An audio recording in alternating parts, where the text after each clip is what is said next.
Bon matin. On est en train présentement de rediriger le Facebook. Ça s'en vient. Bon matin à vous tous. J'espère que vous êtes de bonne humeur ce matin. On devrait avoir une belle journée. Nous sommes samedi, le 6 juin 2020. Et comme vous le savez, le samedi, c'est le samedi des présidents. Ça fait qu'on est avec vous. On va interviewer un entrepreneur en série aujourd'hui. Mais avant de partir, je veux juste vous parler d'un peu de qu'est-ce qui s'en vient dans les prochaines minutes, laisser le temps, des prochaines minutes, dans les prochaines journées chez Mots Facile pour laisser le temps un peu aux gens de voir qu'est-ce qui. Laisser le temps aux gens de rentrer, excusez-moi, matin, de la misère. Qu'est-ce qu'on a demain matin? On a Cléo Maheu qui est avec nous autres. Si vous voulez vous partir une business, vous voulez apprendre un peu différentes techniques pour être capable de bien gérer sa business, Cléo a traduit le livre Scaling Up, okay, qui est un livre qu'on va vous parler demain. Super intéressant. Ça fait un peu la suite avec la présentation qu'on a eue la semaine dernière avec M. Ouellet sur 48 heures par jour. Fait qu'on va aller apprendre plein de choses dans ce domaine-là aussi. Lundi, on jase immobilier. On va jaser gestion d'immeubles. On va jaser locataire. On va jaser le 1er juillet s'en vient, là, dans pas longtemps. Là. On va vous donner plein de trucs. Et Kevin Ellison, qui est un coach chez Mots Facile, va vous donner des trucs et des façons de faire pour le changement qu'on va avoir le 1er juillet, le changement de déménagement qu'on va avoir le 1er juillet. Et là, je vais aller voir s'il y a des questions qui sont arrivées aujourd'hui. Oui, on commence à avoir des commentaires. Bougez pas. Je vais juste repartir ça.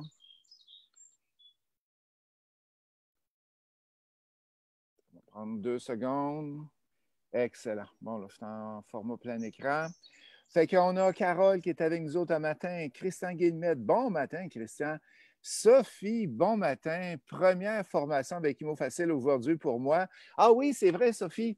On a la formation chalet locatif aujourd'hui et ça a lieu à 9 h. Ça fait que si on a des gens qui ont de l'intérêt, vous allez sur le site imofacile.ca directement.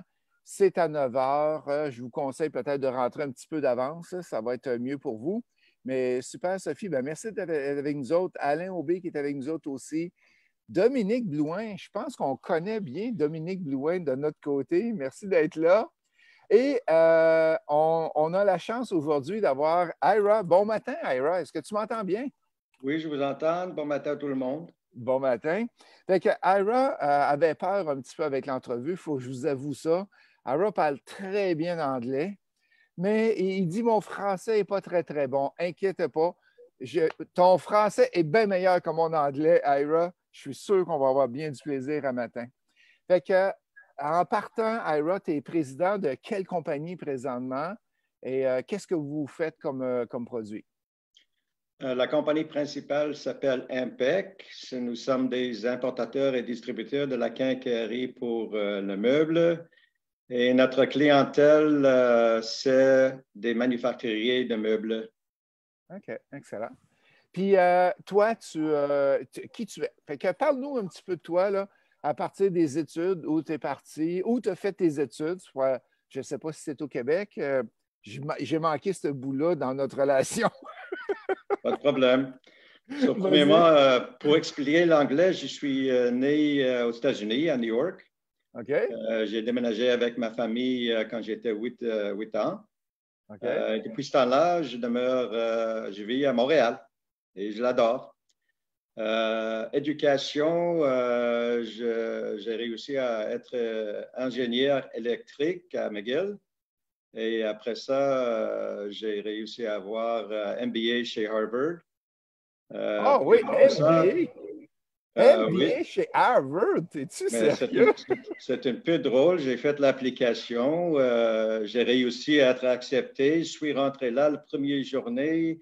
Je regarde autour de moi. Je dis, qu'est-ce que je fais ici? Les personnes ici vont gérer le monde.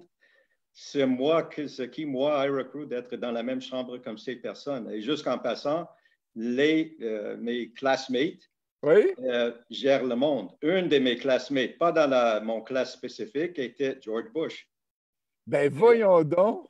Et que je n'ai pas su, il n'était jamais sur le campus, mais quand j'ai gradué quelques années plus tard, ma mère a regardé notre livre de tous les gradués. Elle m'a dit, c'est qui ça? Moi, je dis, je ne sais pas, c'est qui ça? Mais d'après moi, c'est George Bush. Non, pas possible. Et c'était lui. C'était lui? Ah ben, tabarouette. Hey, c'était en quelle année, ça, Ira? Ça, c'était 1975, 14 et 15. 74 et 15, ah ben, tabarouette. Et Fait il y a qu'on des a... autres personnes dans la même classe, vraiment. Le président de Boeing, Mitt Romney était dans la même classe. Vraiment, je ne sais pas comment j'étais là. Aucune idée. Wow! Ah, mais ça veut dire que tu avais le potentiel pour être là, Ira. Hey, c'est intéressant. Puis, fait que tu es sorti du MBA à Harvard et tu as fait quoi après? Nous autres, on a eu toujours une business familiale. Entre-temps, on a fait des entrevues parce que moi, j'ai pensé que peut-être que je vais travailler pour une autre compagnie pour quelques années avant que je rentre dans la business familiale. J'ai fait des entrevues et peut-être dans la troisième entrevue, la personne qui m'a donné l'entrevue, il m'a regardé, il m'a dit, jamais tu vas travailler pour quelqu'un d'autre. Tu es un entrepreneur de A à Z. Et moi, j'étais surpris et étonné, mais il a eu raison. Après ça, je suis retourné à Montréal. Je suis rentré dans la compagnie familiale. Dans le temps, c'était un cours à bois de bois franc, bois exotique. OK. Ah oui. Mon père, après un an, il m'a donné les clés. Il m'a dit, gère la business. J'ai pris les rênes de la vie. Attends un peu, Ira. Tu avais quel âge à ce temps-là qui t'a donné un business? Ça, c'était 26. Moi, j'étais 26. Tu avais 26 ans. Wow! OK. Mais j'étais plein d'énergie et anyway, j'ai couru avec. Et cette business-là, il a commencé en 1963 à Longueuil, sur la rive sud. Oui. Il a acheté des grands terrains, mais avec les années, toute la ville de Longueuil était montée autour de nous autres. C'est arrivé en 1990 à peu près. Parce qu'à rentrer à notre cour à bois, ça a pris des grands camions pleins de bois. Oui. Commençant les années 80, il y a toutes des maisons privées qui étaient bâties toutes proches de nous autres. Et c'est arrivé des journées que la rue était petite, les deux côtés, les maisons privées, puis une vingtaine de camions, toutes pleines de bois, étaient là, puis personne n'a pu sortir, rentrer. Alors, j'ai compris qu'il faut que je déménage le business. OK. Et ça, c'est toute une autre histoire, mais à la fin de la journée, on n'a pas déménagé, on a décidé à développer le terrain, puis j'ai rentré dans des autres business. Et quand tu dis développer le terrain, qu'est-ce que ça veut dire? Tu as fermé la business C'est un moulin à scie que tu avais en bois franc, c'est ça? Non, ce n'était pas un moulin à scie, c'était une cour à bois avec des séchoirs. Ah oui, OK. C'était comme 17 acres, c'était un grand terrain. Wow! OK. Vraiment allongé, la rue, pas loin de la rue Boulevard Jacques-Cartier. OK. Si quelqu'un connaît le Longueuil, c'est pas loin de Pont Champlain. OK. Puis toi, quand tu dis que tu as développé, ça veut dire quoi? Tu as développé, tu as vendu le terrain ou tu as construit? Tu as fait quoi exactement? L'idée, c'était que quand nous avons fermé le business, l'idée, c'est de vraiment vendre le terrain ou de le développer. Ouais. On n'était pas certain de quoi faire, mais dans les 1990, moi je suis un peu vieux là, par exemple, mais 1990, l'atmosphère, disons, n'était pas tellement bon point de vue économique, c'est pas bougé tellement. Et juste une autre petite histoire, peut-être. Oui, vas-y. 1986 ou 7, mon père a voulu acheter une poignée pour la maison. Une poignée pour la... OK, oui. Une poignée pour une porte de la maison. Oh, oui, OK. Il est allé visiter un gars qu'il connaît, qui est dans le Quincaillerie, lui a visité. Moi, je n'ai pas connu de ça du tout. Il est retourné chez moi, chez nous, au bureau, parce qu'il a travaillé toujours avec moi. Puis il a dit, regarde, nous sommes propriétaires d'une business dans la quincaillerie. Moi, je lui ai regardé, ça veut dire quoi? Ben, voyons donc. So, il a dit, mais j'ai voulu acheter une poignée, puis je suis allé à la place que j'ai connue, puis ils m'ont dit que la personne que je connais, lui n'était plus là. So, je les ai demandé où il se trouve, ils m'ont donné l'adresse, je lui ai visité, puis il m'a raconté qu'il a commencé son business propre, ça fait 6 mois, et on a géré un petit peu, puis il m'a dit que c'est difficile d'avoir de financement, puis une chose est arrivée à une autre chose, puis moi je dis, OK, je suis prêt à investir, ça c'est mon père. Okay. Puis il a acheté la moitié de la compagnie. Puis... C'est comme le gars du rasoir, Gillette, qui dit, j'ai tellement aimé le rasage Gillette que j'ai décidé d'acheter la compagnie. Quelque chose comme ça. So, moi, je vais regarder. Pardon? Ton père, est-ce qu'il était entrepreneur comme toi ou... Oui, entrepreneur comme moi. Il a acheté la compagnie. Fait que là tu es rendu à quel âge là, quand il achète la quincaillerie? Mon âge à moi? Oui, ton âge à toi à peu près? Moi, je suis né en 1950, ça veut dire que j'étais 37 ans. Mais l'idée de raconter ça, c'est que je lui ai regardé, je lui ai dit, OK, c'est parfait, qu'est-ce qu'on va faire avec ça? Mais laisse-le marcher, puis c'était juste un financement, puis on va voir qu'est-ce qui va arriver. 3 ans plus tard, nous avons fermé le business de cour à bois. Okay. Et j'ai voulu développer le terrain. Ça tombe dans les immeubles tout à l'heure, là. Oui. So, après 6 mois, ou après 3-4 mois, ou quelque chose comme ça, on a eu un petit bureau en ville aussi. So, rien n'est arrivé avec le développement de terrain. Puis, un journée, il m'a dit, rappelles-tu le business de quincaillerie? Moi, je lui ai regardé, oui. Il m'a dit, mais vraiment, ça fait 3 mois que ça ne bouge pas tellement. Peut-être tu vas rentrer là-bas, voir qu'est-ce que tu peux faire pour le faire bouger. Je lui ai regardé, je lui ai dit, comment je vais faire ça? C'est un petit business. Il m'a dit, garde, le terrain, les immeubles, pour le développer et le vendre, tu as besoin d'un téléphone. Le téléphone, là-bas aussi. Aïe. So, je suis rentré dans la quincaillerie et c'est de là que je suis aujourd'hui dans la quincaillerie, principalement dans la quincaillerie. Tabarouette. Fait que là, tu es parti. Attends un petit peu, là. Si on résume, tu es parti du MBA. Tu as eu une cour à bois directement avec le bois franc. Oui. Après ça, vous avez fermé. Puis entre la quincaillerie que vous avez achetée et la cour à bois, il s'est passé quoi entre les deux? Ou vous étiez encore dans la cour à bois? Non, la cour à bois, ça s'est devenu un terrain. On a démoli toutes les bâtisses qui étaient dessus. OK.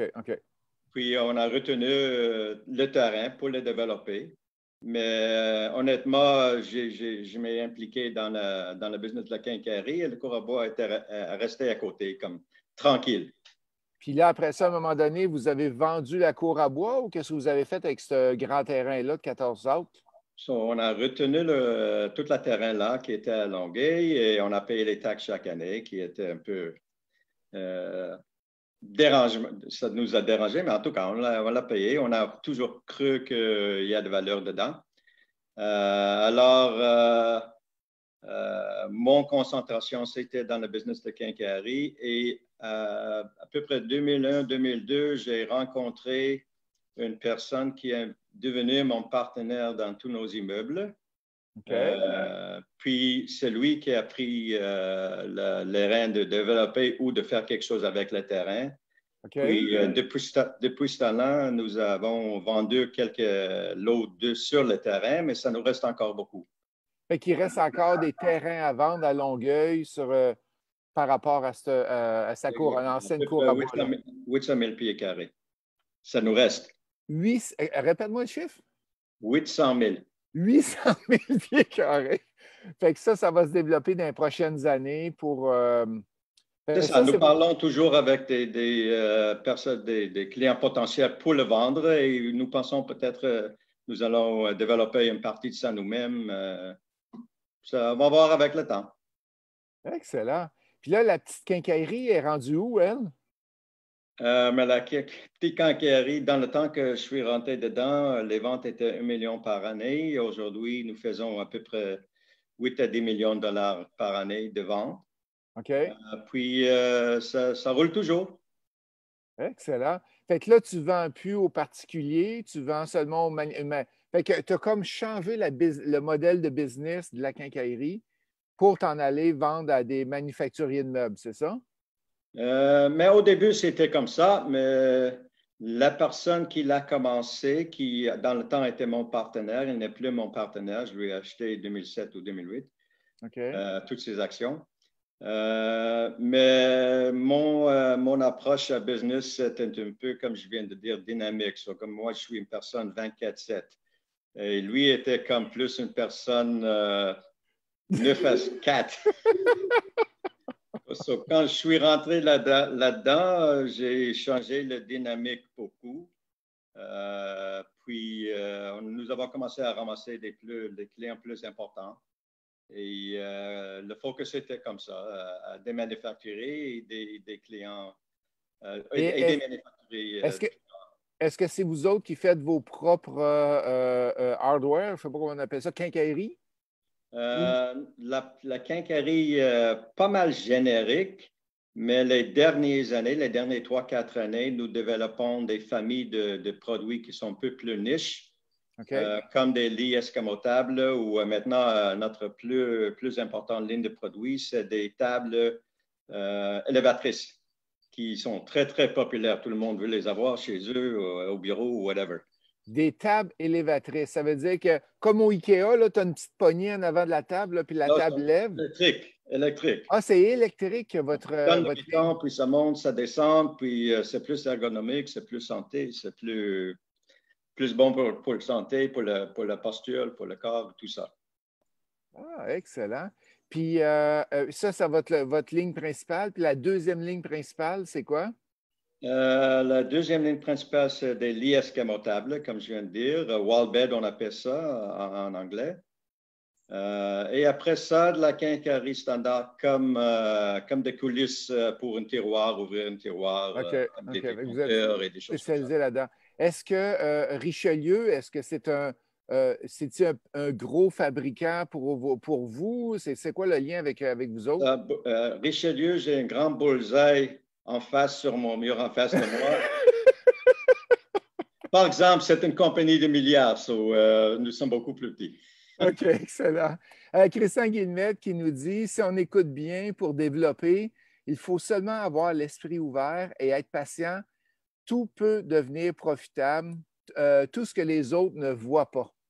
Puis t'as pas, c'est tellement bien dit, Christian, merci. La compagnie s'appelle Impec, IMPEKK, hein, c'est ça? Oui, c'est ça. Exactement. Impeccable. Impeccable. Et quand et tu n'as pas arrêté là, tu as continué à racheter d'autres immeubles, d'autres choses. Parle-nous un petit peu de qu'est-ce que tu as dans le commercial aussi. Mais OK, juste en général, j'ai eu toujours l'habitude, je ne sais pas si c'est le mot propre, mais en tout cas, en passant dans la vie, on rencontre toutes sortes de personnes. Puis, moi, si je pense que c'est quoi mon philosophie, c'est de rencontrer des personnes et de les ramasser. Pas pour dire. Des ramasser. Explique-moi ce que ça veut dire. Attends un peu, moi, me déplacer un peu. Moi, j'ai le soleil en pleine face. OK, ça veut dire que je rencontre quelqu'un que l'impression comme avec des bonnes idées ou quelque chose, c'est très intelligent ou quelque chose qui m'attire à la personne, je lui mets mauvaise phrase dans ma poche comme ça reste là et au moment donné, 2 ans, 3 ans peut-être, j'ai une idée pour une business, puis je me rappelle de cet monsieur-là, je pense que peut-être lui peut être bon pour gérer le business, je lui donne un coup de fil et nous commençons le business. C'est comme ça. Aïe, aïe! Et t'as-tu un exemple de partenaire comme ça que tu pourrais nous présenter, que tu as retrouvé quelques années après pour repartir une business avec lui? Oui, mais Sans dire le nom, là, juste expliquer non, un non, peu je ce qui est comprends. arrivé. Mais premièrement, le partenaire dans mes immeubles, c'était un cas comme ça. OK? Et ça doit être, évidemment, ça doit être, nous devrons être confortables un avec l'autre. C'est pas seulement moi avec lui, mais le deuxième côté aussi. So, lui, il est devenu mon partenaire, comme je viens de dire, début de 2000. J'ai un autre en Ontario que je lui connais dans la quincaillerie. Puis à un moment donné, lui, il a eu l'idée, dans ce cas-là, c'était son idée de développer une gamme de poignées très, très haute gamme. Pas comme celle pour 2, 3 pièces, 4 pièces, quelque chose comme ça. Puis nous avons commencé à parler. Puis lui, il est le plus récent. L'année passée, nous avons commencé un business Ouais, c'est ensemble. incroyable. Tu vas arrêter à quel âge, toi? Attends une minute, là, je vais vous donner un autre exemple qui est intéressant. Ça. Celui-là, c'est intéressant parce que maintenant, c'est complètement hors de ce que je fais normalement. Oui, vas-y. J'ai rencontré un jeune il était très, très brillant du côté de amateur aux collectionneurs, des personnes qui collectent des comics et des choses, des Oui, figures. oui, oui, oui, oui, oui. So, avec lui, nous avons commencé, ça fait 3, 4 ans, une application sur iPhone, Facebook, pas iPhone, une app sur le média pour OK. des amateurs de ces affaires-là, comic collectors. So, maintenant, nous sommes live. OK. Puis, ça marche bien. Ça prend beaucoup de sous, par exemple, mais j'ai des espérances que peut-être ça peut être très explosif au moment donné. So, ça, c'est un autre exemple. Oh, wow! Ça fait que tu es une personne qui embarque dans des projets aussitôt que tu sens le Ah oui, ça peut être bon, ben tu embarques avec eux autres. C'est pas toi qui opères les business, mais Exactement. c'est toi qui est en arrière pour les aider, les partir, donner un peu ton savoir-faire aussi. Fais-tu beaucoup de coaching avec ces gens-là qui embarquent avec toi? Oui, mais normalement, je commence avec le financement parce que Oui. ça, c'est la première chose. Et normalement aussi, je gère les comptabilités pour voir qu'est-ce Ah qui se oui. passe. Oui, absolument. Ça, c'est très important de vraiment Ah, faire ça.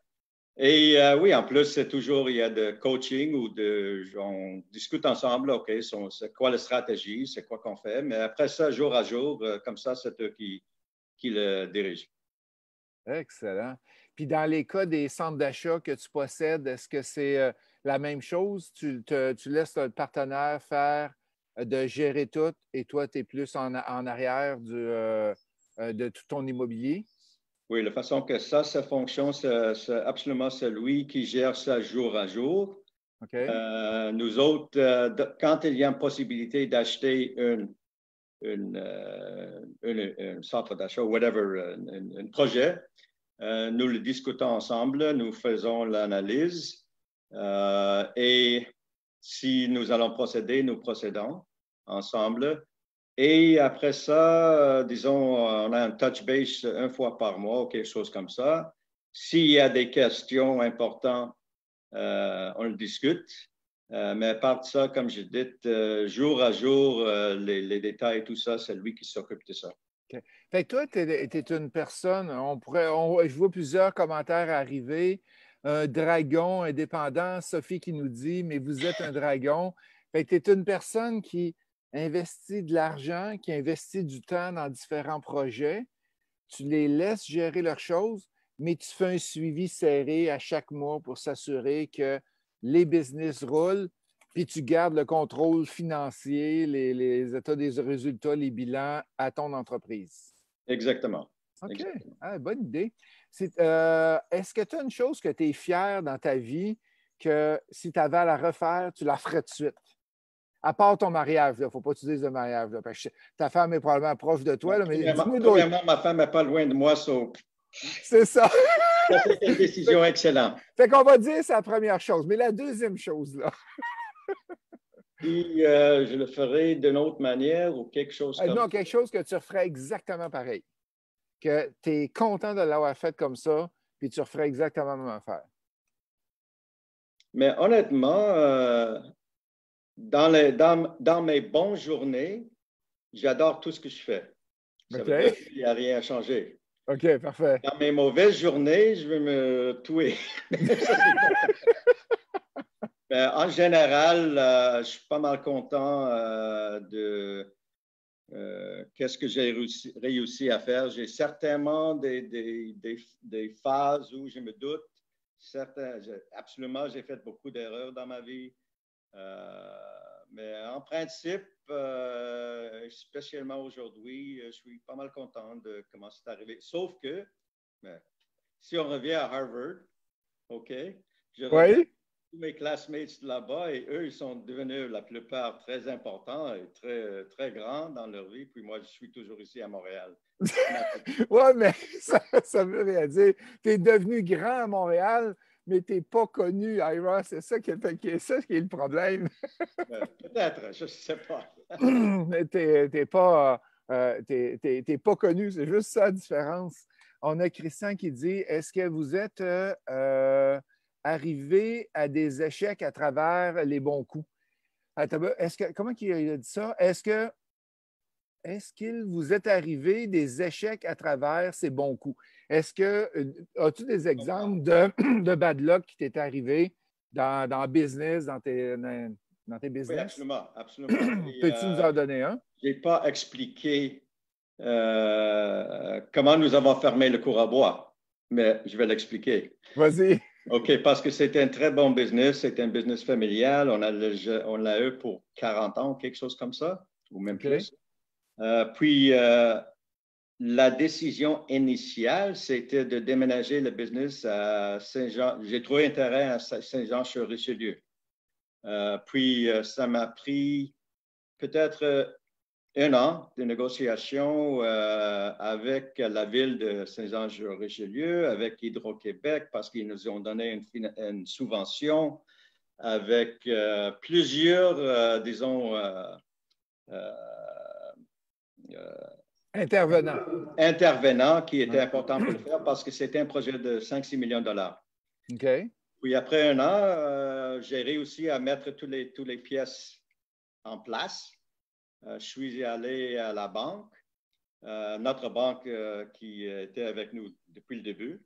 Et il était au courant de ce que je fais parce que je les ai impliqués toujours. Puis, pour faire le projet, on était prêt à investir une somme personnelle, évidemment importante. Ouais. Mais on a eu besoin d'une prête de 3 millions de dollars. Okay. Et j'ai réussi à avoir pas une subvention, mais une garantie d'Hydro-Québec pour 2 ans pour la plupart de ces 3 millions de dollars. Okay. Ça c'est 1989. Nous sommes arrivés, tout le monde était prêt à signer, c'était décembre. Puis, à un moment donné, la banque m'a dit que, regarde, on ne peut pas avoir tous les gens en même temps avant les fêtes. On va finir tous les signatures en janvier. OK, no problem. Je suis retourné en janvier, tout le monde est dans la salle, puis la banque me dit, regarde, il y a juste une petite chose qu'on veut changer. Moi, je dis, OK, quoi? Je dis, regarde, le prêt de 3 millions, c'était un accord pour amortisation de 15 ans, mais la garantie d'Hydro-Québec, c'est juste pour 7 ans. Ça veut dire qu'on veut faire l'amortisation de 7 ans à 15 ans. Aïe, aïe, c'était 15 à 7 ans. Aïe, aïe, ça double les paiements, ça? Et je les ai dit, vous êtes malade, vous connaissez mon business depuis 25 ans, 30 ans. Il est impossible que je vous paye un principal de 500 000 $ par année et se suicide. Impossible. Je dis, regarde, laisse-moi penser de ça. Je suis allé, puis j'ai passé 2 jours et j'ai pensé, peut-être je vais le faire, peut-être je ne ferai pas. On a eu une deuxième rencontre 2 jours plus tard, puis ils m'ont dit, qu'est-ce qu'on fait? Puis moi, je les ai dit, voici les clés. Ils m'ont dit, impossible. Tu nous donnes les clés? Oui. Mais comment ça se fait? C'est une business excellente, c'est rentable, tout ça, ça fait toutes les années que c'est vous autres qui me faites faire ça. Moi, je ne fais pas de suicide. Alors, c'est ça qui est arrivé. Puis, j'ai décidé de le fermer. Ils étaient étonnés. Finalement, on les a payés. Et 4 mois, ça, c'est le dernier petit, disons, cerise sur la tarte ou whatever. C'est le Sunday. Le Sunday, 4 mois plus tard, je reçois une facture de la banque de 40 000 $. Pourquoi? J'appelle, c'est What are you crazy? What is this? C'est quoi ça? Ils m'ont dit, mais on a travaillé avec vous, ça fait toute une année, ça sont nos frais. Vous êtes complètement malade. Vous m'avez fait fermer ma business, ben oui. Et vous m'envoyez une facture pour. Alors, je ne les ai pas payés. Puis, ça, c'est le chèque que j'ai vécu, qui était pas mal. Aïe, c'est-tu dommage? Toute ma vie jusqu'à ce point-là. Toute une belle business, fait 40 ans qu'elle existe. Le prêt est approuvé, tout est là, puis ils décident de. C'est pas comme si c'était une business que tu partais à zéro, là. Tu as besoin d'un prêt de 3 millions, tu pars à zéro. Ça fait 40 ans que vous existez. Wow! Hey, tu ne sais pas, mais durant les entrevues que je fais, j'ai tout le temps une question qui est un peu bizarre. OK? On appelle ça la question qui tue. OK? Fait que là, et je veux que tu me révèles quelque chose que les gens ne savent pas sur toi, que tu n'as pas révélé au bureau. Et là, je vais parler, c'est que ça va te laisser le temps de réfléchir. Ça peut être une anecdote quand tu étais enfant, adolescent, une job que tu as faite, des choses drôles ou cocasses que tu as eues dans ta business ou une business que tu as partie qui n'a aucun rapport. Fait que là, est-ce que tu as trouvé quelque chose ou je continue à parler? Non, j'ai une histoire. Tu as une histoire. Il y a tout le temps des histoires, Ira. Tu es incroyable. Vas-y, je t'écoute. Et d'une certaine façon, un échec, je suppose. OK. Quand j'étais à McGill, j'étais à peu près 19 ans ou quelque chose comme ça, 19, 20, je ne me rappelle pas exactement. C'est dans la 4e année d'ingénieur, ça, je me rappelle ça. OK. Et même déjà là, j'étais, disons, entrepreneur. J'ai géré, ça c'est une autre chose que j'ai fait, je gère des comptes dans la bourse pour des amis, même aujourd'hui. C'est incroyable. Dans le temps, même à McGill, quand j'étais étudiant, je l'ai fait. J'ai commencé avec ça. Mais à cet âge-là, c'était une phase dans l'été. Après le 4e année, j'étais complètement déprimé. Dépression. Okay. Et à moi-même, j'ai dit, regarde, j'ai été chanceux toute ma vie, mon parent m'a protégé, ils m'ont donné tout ce que j'ai besoin, blablabla. Bla, bla, bla. Et j'ai douté, est-ce que je peux réussir dans la vie? Aïe, aïe. Et j'ai décidé de disparaître de ma famille, de la maison, runaway. À 19 ans. 20 ans, c'était, oui. Okay. C'était dans un temps que beaucoup de jeunes, ils ont fait ça. J'ai décidé à faire ça. J'ai voulu faire, je ne sais pas la phrase en français, dig ditches même.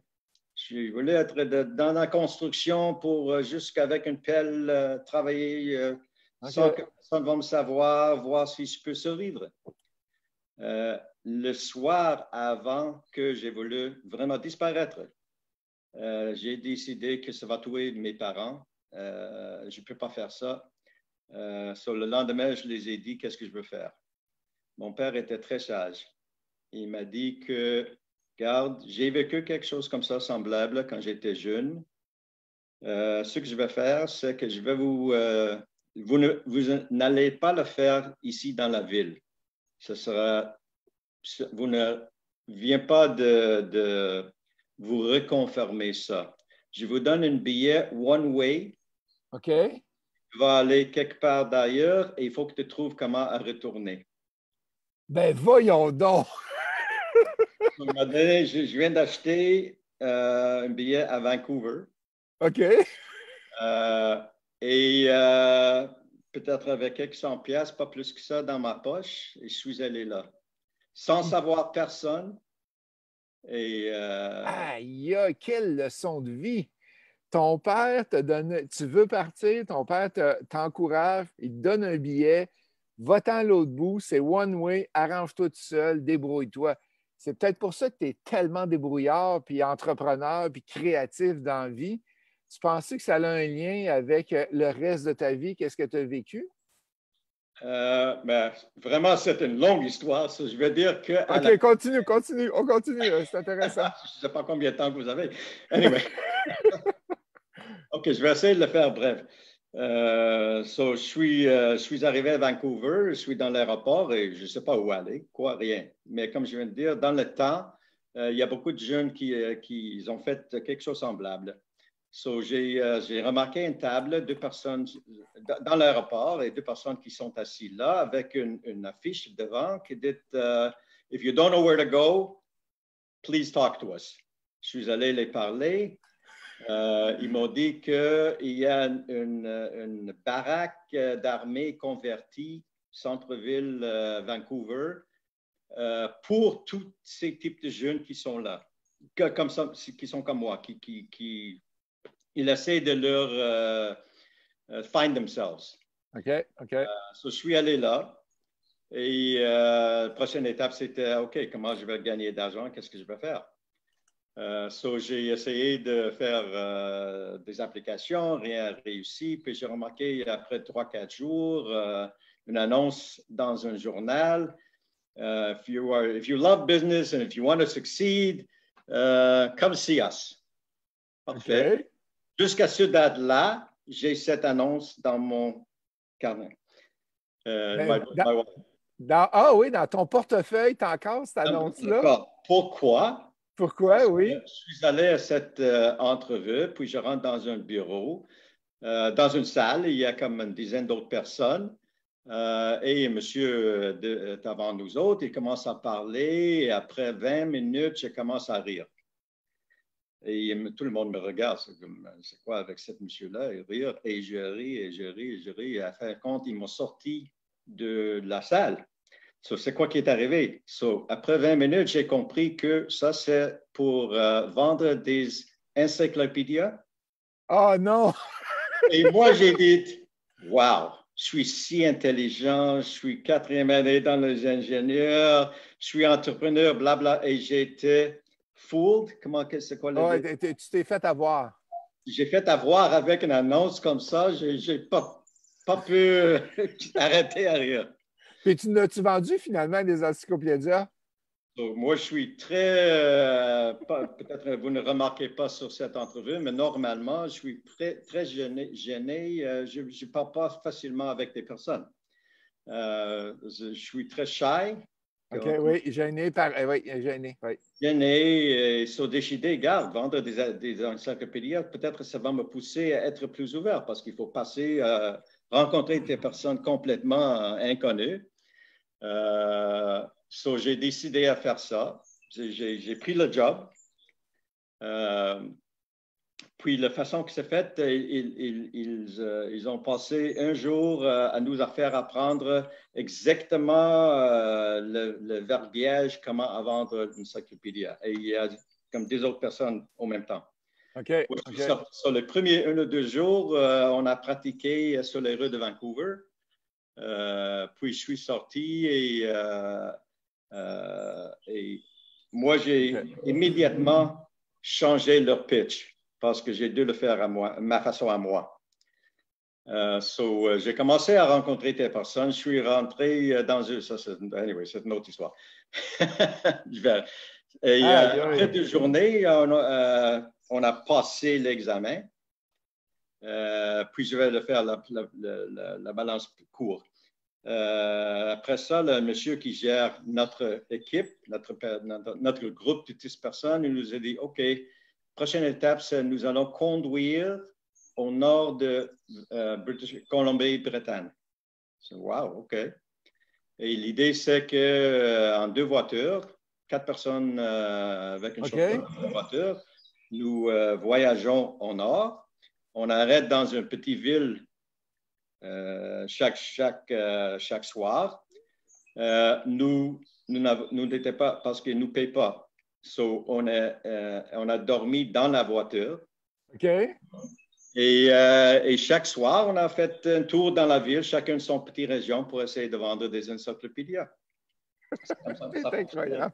Hey, on a plein de questions qui sont rentrées, Ira.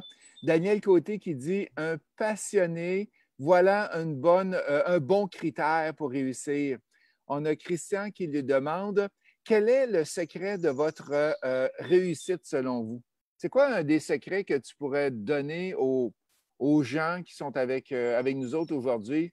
Si tu veux réussir comme entrepreneur, voici qu'est-ce que tu devrais avoir.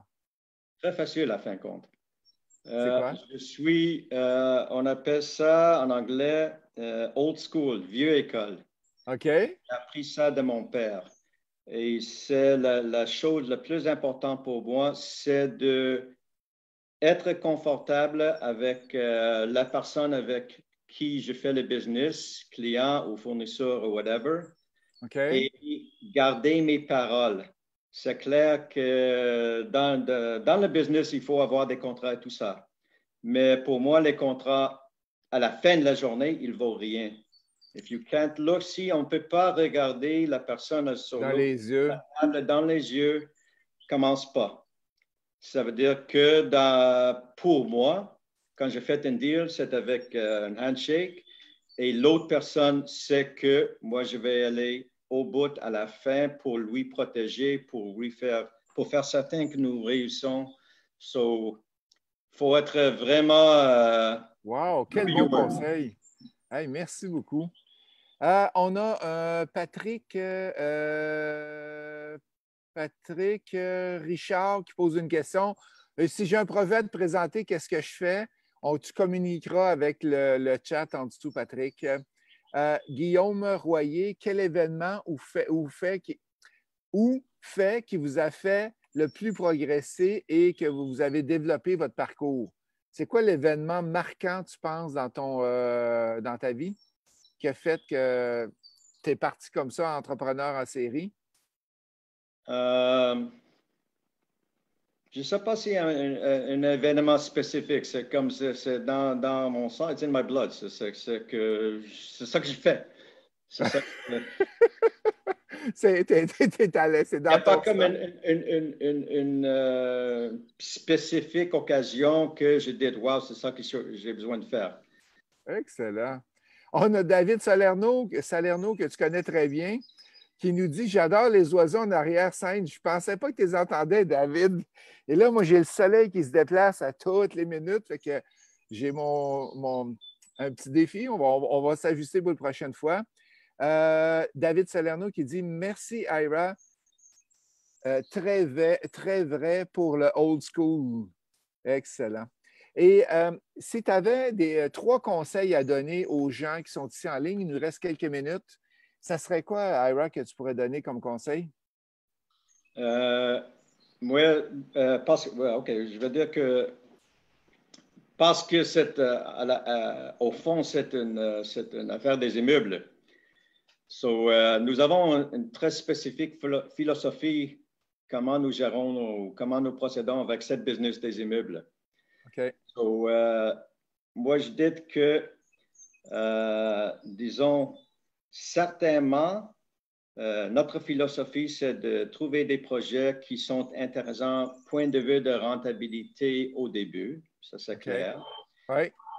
Mais la stratégie de notre côté, c'est premièrement, il doit avoir des places qu'on peut améliorer le projet dans lequel nous allons acheter ou embarquer dedans. Ça veut dire qu'il faut avoir des possibilités d'upgrader ça.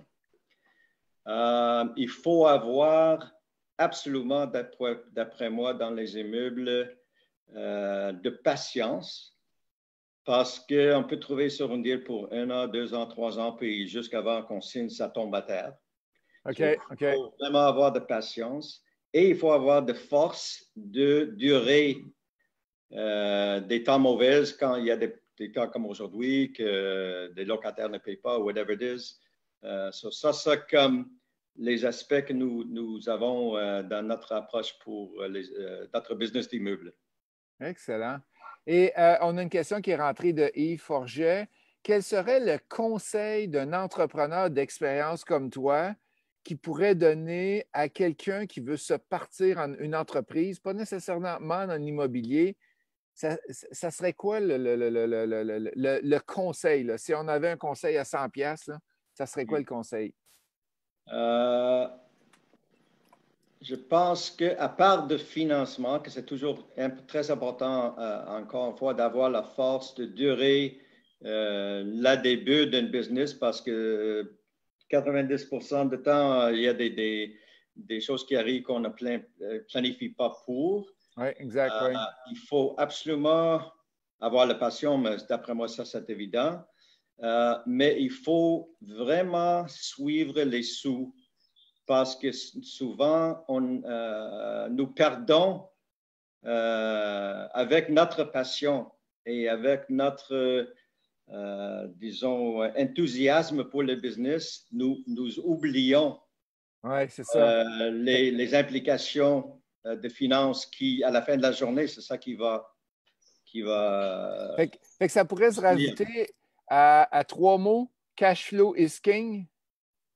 Oui. Fait que les jeunes entrepreneurs qui veulent partir, assurez-vous d'avoir tout le temps votre cash flow et non pas juste regarder ta passion d'aller faire peu importe qu'est-ce Et que tu fais. vérifie tout le temps. Vérifie tout le temps. Double check. On appelle ça les KPI. On a eu une belle présentation. Là, hey, ça fait combien de temps qu'on a eu ça avec Dominique? Dominique Blouin, il y a peut-être 2-3 semaines, et il nous a parlé des KPI, des tableaux de bord, comment on fait pour suivre nos suivis financiers. Puis je crois que Dominique va refaire, si je ne me trompe pas, une présentation gratuite pour nous aider là-dessus. Et je crois qu'il est en ligne, Dominique. Si tu peux juste nous envoyer un petit chat, voir si tu refais ça sous peu, et si oui, comment on peut s'inscrire. Christian qui nous dit merci à vous deux. J'adore les gens old school. Guillaume Royer qui dit parcours très inspirant, merci. José qui dit félicitations pour ton français, bravo. Et on a Nick qui nous dit vous êtes très inspirant. Great, il y a assez de soleil que j'ai de la misère à voir. A great role model for everyone. I'd like to have a coffee with you. Avec plaisir. Il y a plein de gens qui veulent voir. Cash flow is king. Merci. Oui, Dominique Blouin qui nous dit oui, ça s'en vient bientôt. Dominique, peux-tu nous dire comment, si on veut avoir un KPI, comment on est capable d'aller te contacter? Fait que peut-être juste donner ton adresse contact de ta business. Et OK, sa page Facebook de Dave ID. Parfait. Fait que un gros merci. Avais-tu je ne sais pas, moi, dans qu'est-ce qu'on vit présentement avec le COVID? Est-ce que tu auras un conseil aux gens par rapport à l'immobilier, par rapport au business, est-ce qu'on doit arrêter d'être créatif? Est-ce qu'on doit arrêter d'être, qu'est-ce qu'on est en dedans de nous autres, entrepreneurs, quand il arrive des périodes comme ça difficiles? Comment tu vois ça, Ara? Non, absolument, on n'arrête pas, puis il faut avoir toujours la confiance que c'est certainement que nous allons sortir de ça, sans doute. Il faut avoir de patience. D'après moi, ce que nous faisons en tout cas, moi en plus, c'est qu'il faut se préparer pour la sortie parce que nous aurons des opportunités.